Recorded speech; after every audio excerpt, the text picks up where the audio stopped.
I want you to imagine your morning routine for just a second. Oh, yeah.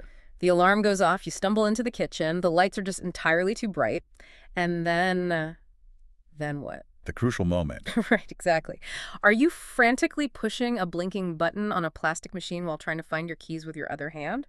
Or are you carefully pouring hot water over fresh grounds with the intense, unblinking focus of a chemist in a lab? Probably a bit of both, depending on the day for most people. Yeah, let's face it. But however you get your fix to start the day, welcome to the deep dive. Because today we are looking at a really fascinating stack of sources that don't just look at what's in your mug. We are actually going to decode the science, the psychology, and the physiology of your daily energy cycle. It is a phenomenal collection of information we're working with today. We're pulling data from a university caffeine study out of Australia. Yep. And we have comprehensive roaster guides from Kimbo Coffee and Brooklyn, medical insights from the Sleep Foundation, and even a really fun theatrical script about morning beverage rituals, just to sort of frame the whole discussion. Our mission for this deep dive is simple but ambitious. We are going to decode the morning brew, figure out the actual physical chemistry of a perfect extraction, and finally uncover why that dreaded afternoon food coma actually happens. Because that 2 p.m. crash under your desk is a universal human experience. It really is. But let's start at the beginning of the day.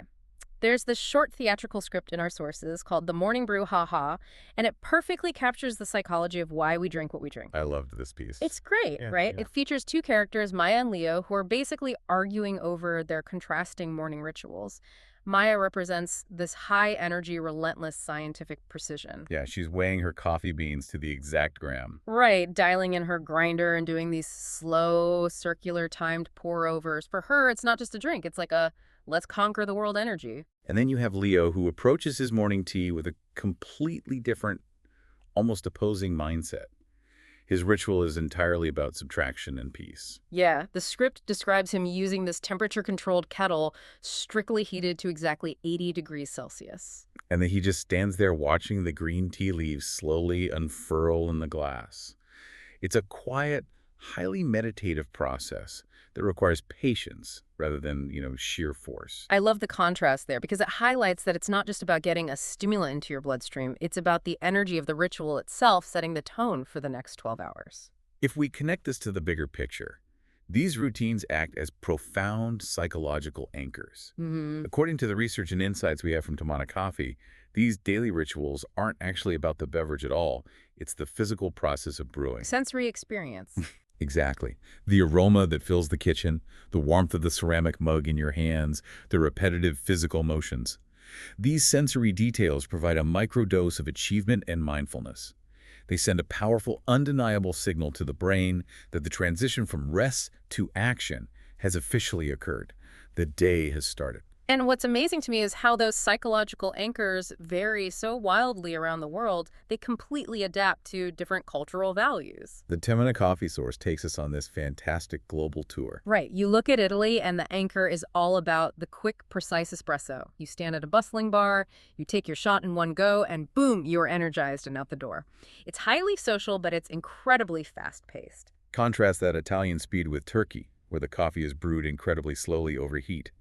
It's a thoughtful, highly intentional process that demands patience. And it comes with that intense proverb. Yes, the traditional proverb. Right. Coffee should be as black as hell, strong as death, and sweet as love. Strong as death, sweet as love. You definitely do not get that kind of poetry yelled at you through a drive-through window. No, you don't. Yeah. That proverb alone highlights how deeply intentionality and respect and social connection are woven into the fabric of their culture. It's just not something you rush. And then the source shifts to Japan, where they've taken the pour-over method and elevated it into this meticulous, mindful practice in serene, quiet cafes. Or you look at Ethiopia, which is literally the birthplace of coffee, where they have the bunna ceremony. The ultimate communal experience. Yeah, the coffee is roasted, ground, brewed, and shared all in one sitting with guests. It is entirely about respect and human connection. And then, of course, the source brings us to the United States, which is described as being dominated by a fast-paced grab-and-go culture. The insulated travel mugs. The mobile ordering. It directly reflects a busy, highly scheduled society where the beverage is less of a communal event and more of an anchor in the midst of a relentless hustle. So thinking about all these different cultural approaches, what stands out to you? Which of these profiles actually matches your morning routine?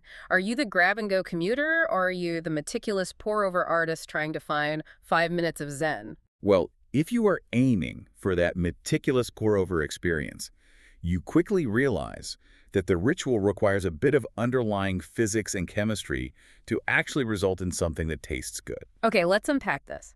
Because the guide from Kimbo Coffee makes it very clear that the physical chemistry of a pour-over comes down to finding the Goldilocks zone of your grind.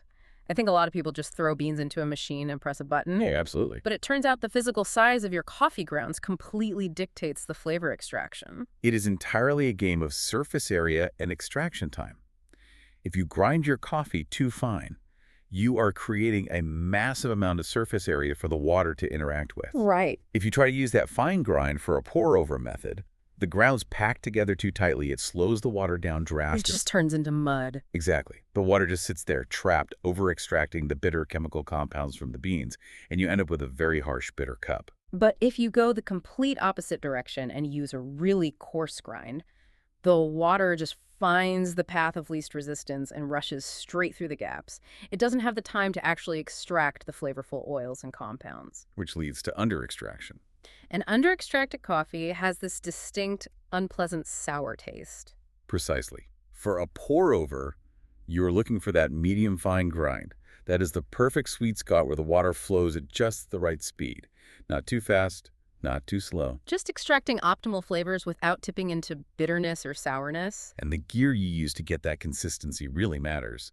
The source highlights why a burr grinder is so crucial compared to one of those cheap blade grinders. Yeah, blade grinder basically acts like a helicopter propeller. It just chops the beans wildly, leaving you with this chaotic mix of huge boulders and microscopic dust. You can't control the extraction with that. But a burr grinder crushes the beans evenly between two grooved surfaces. And once you have that uniform medium-fine grind, the Kimbo Guide says it all comes down to the golden math. The golden math is non-negotiable if you want consistency. You want your water heated to between 195 and 205 degrees Fahrenheit. Okay. As for the ratio, the industry standard for a pour-over is 1:16.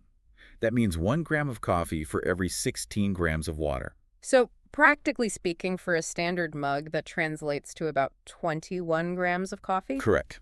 And you can play with that math to suit your preference. If you like a weaker, more tea-like cup, you might push it to a 1:17 ratio. And if you want it heavier and stronger, you drop it to 1:15. Exactly. So I've got my water temp, I've got my 1:16 ratio, my burr grinder has given me a perfect medium fine grind, I'm ready to pour. But here's where it gets really interesting, because the Brooklyn Guide specifically says I can't just dump all my water in at once. Oh, you definitely cannot. It talks about needing to bloom the coffee. Now, I've heard this term thrown around in fancy cafes, but what is actually happening there chemically? The bloom is a fascinating chemical reaction, and it's essential for a good extraction.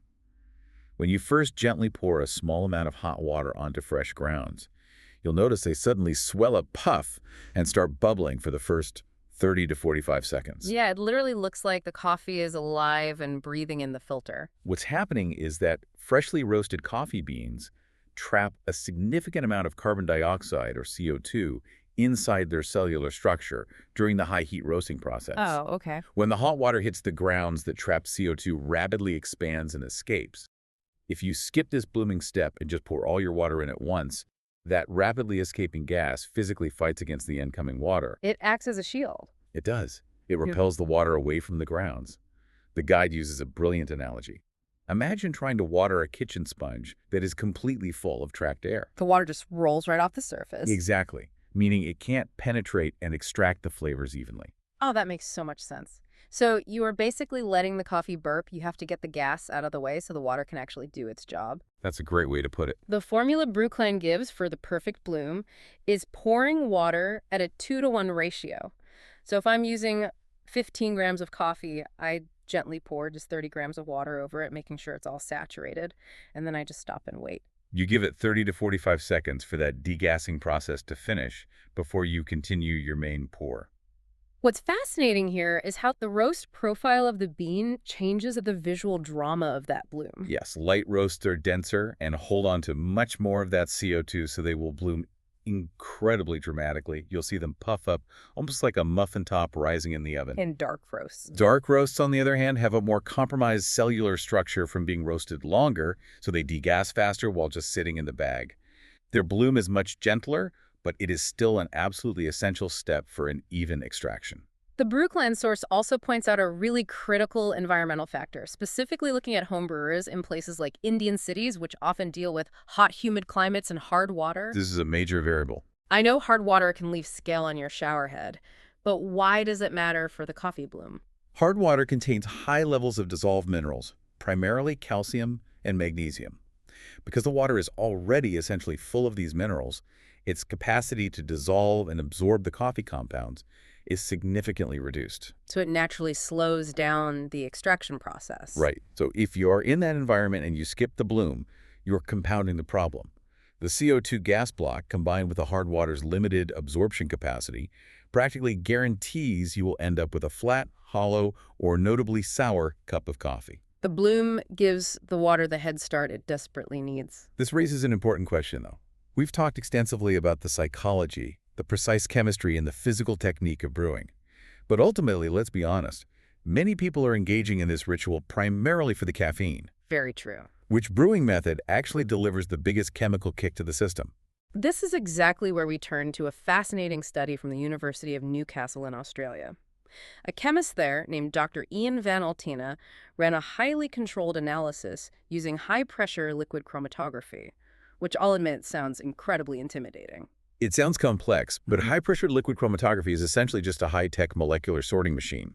It allows chemists to separate, identify, and exactly quantify every individual chemical compound within a liquid mixture. And they used a single-origin Colombian bean across all the brewing methods. Yes, to ensure the final results were based purely on the physics of the brew, not the bean itself. Okay, so the playing field was totally level. The findings, which were measured in milligrams of caffeine per liter, completely blew my mind. Espresso naturally topped the charts with a massive 4,200 milligrams per liter. Not surprising. Right.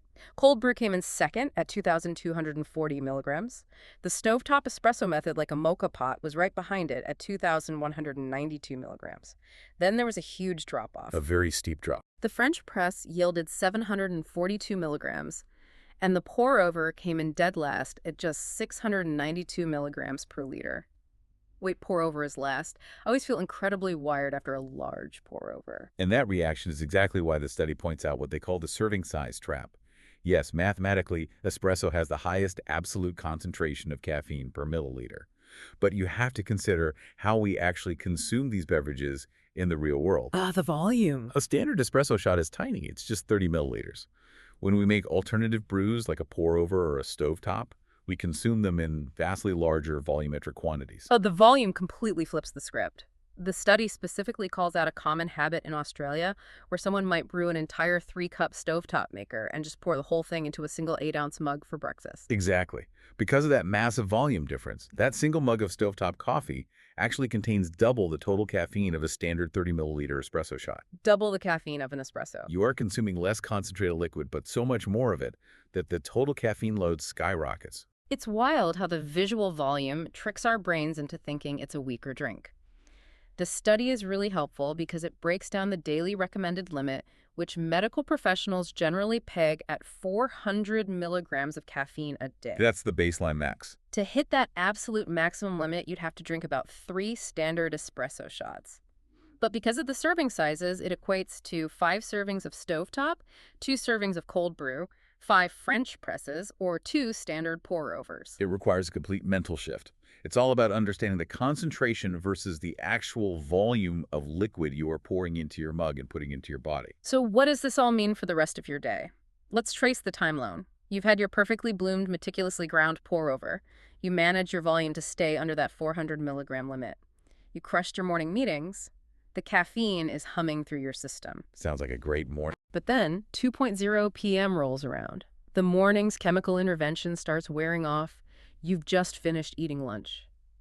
And suddenly, an overwhelming physical urge to just slide under your desk and sleep hits you like a freight train. The dreaded afternoon crash. The clinical medical term for this phenomenon is postprandial somnolence. Mm. And the very first thing we need to do here is completely debunk a very persistent, widespread myth. Oh, I know what you're going to say. For decades, people have confidently claimed that you get sleepy after a big lunch because your body suddenly redirects massive amounts of blood away from your brain and down to your stomach to digest the food. Right. According to the medical insights provided by the Sleep Foundation, science has completely and unequivocally proven this false. That is not why you were tired. Your brain is not being starved of blood. Okay, I have absolutely believed that myth my entire life. So if it's not all the blood rushing to my stomach to deal with the sandwich, why am I practically comatose at my keyboard every afternoon? It is actually a complex combination of several distinct biological processes colliding all at once in the early afternoon. The first major factor is your circadian rhythm.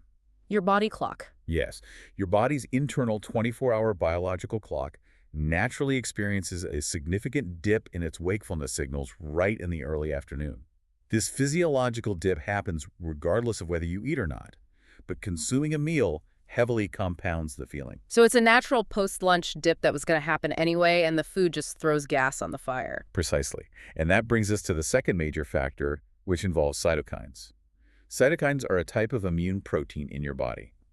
Research now shows that the concentration of these specific proteins actually rises significantly after you eat, particularly after you consume a high-calorie meal. Oh, really? And this sharp fluctuation in immune proteins is strongly linked to causing profound fatigue. Wait, hold on. Immune proteins. I always thought immune proteins were just for fighting off a cold or a virus. What are they doing putting me to sleep after I eat a slice of pizza? It's a fascinating area of dietary biochemistry.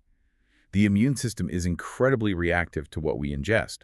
When you introduce a heavy, high-calorie load into your digestive tract, the body mounts a mild inflammatory and immune response to manage and process that load. And that causes the fatigue? The cytokines are released as part of that response, and one of their systemic side effects is signaling the brain to rest. That is wild. So my immune system is basically tagging in and saying, hey, we've got a massive influx of calories to process down here. Shut down the external operations so we can work. You could certainly visualize it that way. And then you add the third piece of the puzzle, which is a massive hormonal shift. The sheer act of eating a meal promotes a drop in the specific hormones that keep you alert and focused, while simultaneously causing a spike in the hormones that make you sleepy. Specifically, serotonin and melatonin. Exactly. And this is where the what you eat becomes just as critically important as the when. The Sleep Foundation outlines very specific trigger foods that make this hormonal afternoon crash so much worse. First up are your high-fat and high-carbohydrate foods. The usual suspects. We're talking fried foods, heavy pizza white bread, and sugary sweets. These cause rapid, aggressive fluctuations in your blood sugar. It spikes dramatically, giving you a brief rush, and then it plummets, dragging your energy levels right down with it. You also have to consider foods that naturally contain sleep-promoting hormones or their direct building blocks. For instance, some foods naturally contain melatonin, the sleep hormone itself. Like what? Tart cherries, walnuts, and cow's milk all have naturally occurring melatonin. Eating these in a large portion, especially when paired with a carb-heavy meal, directly increases the circulating melatonin in your bloodstream during the middle of the workday. Then there's the tryptophan cascade. We always hear jokes about this around Thanksgiving with the legendary turkey coma.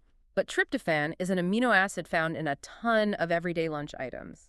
Turkey, chicken, eggs, cheese, and even pumpkin seeds. It's everywhere. When you eat those, your body takes that tryptophan, chemically converts it into serotonin, which relaxes you, and then converts that serotonin directly into melatonin, which puts you to sleep. It's a direct pipeline. So if you go out and grab a turkey and cheese sandwich on white bread for lunch, you are basically handing your body a biological recipe for a nap. It's a biochemical wrestling match, and your productivity is the one getting pinned. It truly is a perfect storm. You have the natural circadian timing, dipping the immune response, releasing cytokines, and the dietary biochemistry flooding your brain with melatonin, all hitting at the exact same hour. So how do you actually hack this cycle? How do you survive the afternoon without taking a nap under your desk? Based on all the sources we've looked at, the actionable advice is actually pretty straightforward. It is. First, look at your lunch plate. You want to aim for smaller plant-based meals that are rich in fiber. Avoid overeating and aggressively avoid those high-fat, high-carb trigger foods that send your blood sugar on a roller coaster. And you can use your physical environment to actively counter the biological dip. Step outside for just a few minutes of direct sunlight. Natural light is an incredibly powerful circadian cue that signals your brain to suppress melatonin and stay awake. Such a simple fix. Taking a light, brisk walk can also stimulate blood flow and counteract the fatigue before it fully sets in. And of course, a strategically timed cup of coffee can help bridge that afternoon gap. There it is. However, the caveat is you must ensure you don't drink it within 8 hours of your target bedtime. If you do, it will disrupt your nighttime sleep architecture, leaving you exhausted the next morning and making the entire crash cycle much worse the following day.